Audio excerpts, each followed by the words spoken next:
उर्मी कला संगम प्रस्तुत एकदा काय झालं या रंजक कथा मालिकेतील कथा 7वी अँटी पब्लिसिटी. लेखिका आणि सादरकर्ती प्राध्यापक अतुला पटवर्धन. संपादन आभाराणी पटवर्धन.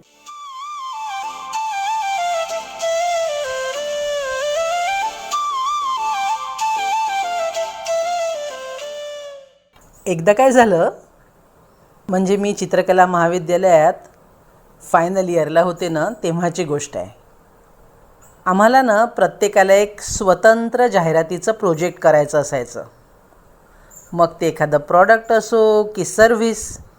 जाहिरात करायची म्हणजे त्या प्रॉडक्टची सगळी माहिती गोळा करावी लागायची आणि बाजारातल्या पॅरलल प्रॉडक्ट्सची माहिती जाहिराती गोळा करून त्याचा USP म्हणजे युनिक सेलिंग प्रेपोजिशन काढावं लागायचं.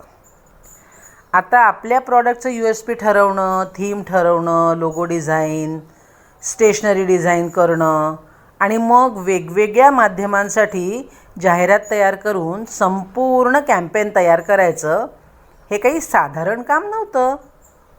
हजारो फोटो काढावे लागायचे. आम्ही प्रत्येकाने खूप विचारांती आपापले विषय ठरवले. मी हैदराबाद ऑलविन वॉच घ्यायचं ठरवलं. मग झाली अभ्यासाची सुरुवात. लोगो तयार करताना हैदराबादच्या H या मुळाक्षरात वेळ दर्शवणारं वालुका पात्राचं चित्र चपखल बसलं.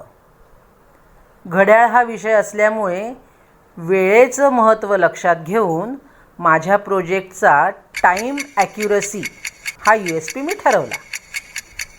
आता झाली कामाला सुरुवात. आता सुरुवात करायची तर फोटो काढायला कॅमेरा हवा. तेव्हा काही प्रत्येकाकडे असा एवढा कॅमेरा नसायचा. एखाद्या मुलाकडे असेल किंवा 1-2 मुलांकडे असेल तर त्यांची गयावया करावी लागायची. मग वर्गातल्या ज्या मित्रमैत्रिणींकडे कॅमेरा होता त्यांना विचारून झालं. शेवटी तापोश त्याचा कॅमेरा घेऊन यायला तयार झाला. आता कुठला घड्याळ विकणारा दुकानदार फोटो काढायला परमिशन देईल ते शोधायचं होतं. झालं.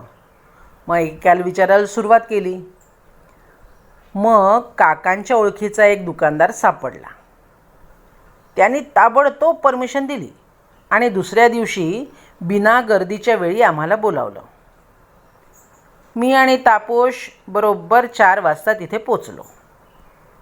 त्यांच्याकडे गर्दी अजिबात नव्हती. आम्ही शांतपणे आमचं काम सुरू केलं. घड्याळांचे फोटो नीट येण्यासाठी पुरेसा उजेड हवा होता म्हणून आम्ही दुकानाच्या बाहेर आलो. आम्हाला हवं तसं सेटिंग झाल्यावर घड्याळ ठेवली आणि 8-10 फोटो काढले नसतील तर दुकानवाले काका आत्ता येतो असं सांगून बाहेर गेले. आम्ही परत आपल्या कामाला लागलो. थोड्या वेळाने एकदम सावली जाणवली म्हणून वर पाहिलं तर आजूबाजूला ही गर्दी जमलेली. आम्हाला काही समजेच ना, ही एवढी पब्लिक आली कुठून.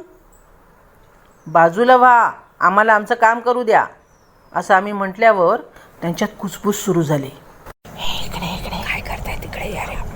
रेड पडली दिसते, रेड पडली दिसते. हळू बोल, हळू. इन्कम टॅक्सची रेड दिसते, इन्कम टॅक्सची रेड पडली आहे बहुतेक. इन्कम टॅक्सची रेड असे शब्द आमच्या कानावर आले. आता हे काय होत आहे म्हणून मी आणि तापोश एकमेकांकडे बघतच असताना ते दुकानवाले काका आमच्या कानाशी येऊन म्हणाले, काही बोलू नका, काही सांगू नका या लोकांना. मीच त्यांना सांगितलं आहे की माझ्या दुकानावर इन्कम टॅक्सची रेड पडली आहे. तेवढीच पब्लिसिटी होते दुकानाची. आम्ही तर कपाळावरच हात मारला. हे काय आहे. आम्ही खरं तर जाहिरात कलेचे विद्यार्थी, पण असा अँटी पब्लिसिटी स्टंट आम्ही पहिल्यांदाच पाहिला होता. आमच्या सिलॅबसमध्ये नसलेली गोष्ट आम्ही आज नव्याने शिकलो होतो.